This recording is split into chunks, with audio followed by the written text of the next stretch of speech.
शेवटचा क्वेश्चन जो आहे तो आपण बघणार आहोत. What is the measure of angle ABC and Y. ABC हा जो अँगल आहे हा किती डिग्रीचा झाला हे आपल्याला आता लिहायचं आहे. अगदी सोप्या प्रकाराने आपण जाऊया त्याला. बघा आता ABC लिहायचं आहे तर मी काय करते बघा, पहिल्यांदा लिहिते AB. एकच मिनिट हा, बोर्ड क्लीन करून घेते. एक minute. AB is equal to AC. का बरं असं, तर AB ची व्हॅल्यू 6 आहे आणि AC ची व्हॅल्यू 6 सेंटीमीटर आहे. याला मी म्हणणार आहे गिवन, की AB is equal to AC हे गिवन आहे.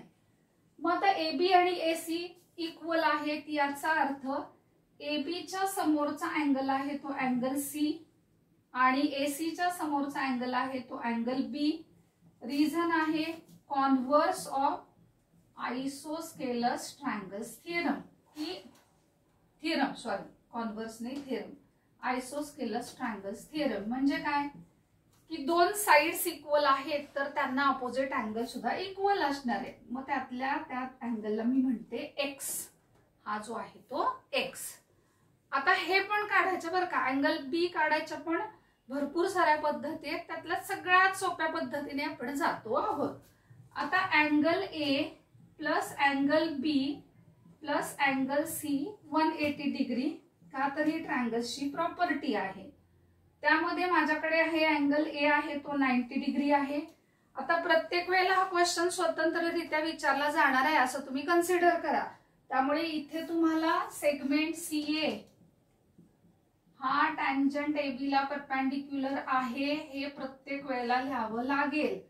मग अँगल A आला 90 डिग्रीचा, अँगल B आला X, C पण आला X 180 डिग्री. 90 डिग्री प्लस हा झाला 2x is equal to 180 degree. 90 या साईडला घेते मी. 2x इज इक्वल टू आले 90. एक मिनिट इथे 2x is equal to 180 minus 90. So 2x is equal to किती आले 90 डिग्री. सबस्ट्रॅक्शन केली, मग हे 2 काय केले इकडे डिव्हाइड केले. x ची व्हॅल्यू किती आली 45 डिग्री. x कोण आहे, अँगल B पण आहे आणि अँगल C पण आहे, बरोबर की नाही. तर त्यामुळे मी काय लिहिणार आहे, माझ्या प्रश्नाचं उत्तर अँगल ABC हा माझा किती आलेला आहे 45 डिग्री. दुसरी गोष्ट काय करू शकता तुम्ही, की हा A अँगल 90 डिग्री आहे आणि मग CA आणि AB इक्वल आहेत.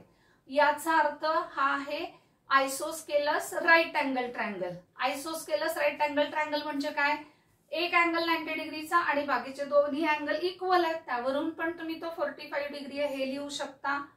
45 90 चा जो थिअरम आहे त्याचा कॉन्व्हर्स यूज करू शकता तुम्ही, ट्रिग्नोमेट्री यूज करू शकता. तर विद्यार्थी मैत्रिणींनो, कोणत्याही प्रकारे तुम्ही बरोबर प्रश्न सोडवला असेल तर तुम्हाला पूर्ण मार्क्स दिले जातातच. मग त्यामध्ये आपल्याला लक्षात राहणारी, आपल्याला सोपी वाटणारी पद्धत जर का तुम्ही उपयोगात आणली तर तुमचे मार्क वाढायला नक्की मदत होईल. तर विद्यार्थी मित्रमैत्रिणींनो, हा व्हिडिओ जर का तुम्हाला आवडला तर व्हिडिओला जरूर लाईक करा, शेअर करा व्हिडिओ आणि माझा चॅनल सुद्धा सबस्क्राईब करा. त्याचबरोबर डिस्क्रिप्शन बॉक्समध्ये जी लिंक दिलेली आहे त्यावरून जाऊन तुम्ही माझा व्हॉट्सअप ग्रुप पण जॉईन करू शकता. थँक्यू.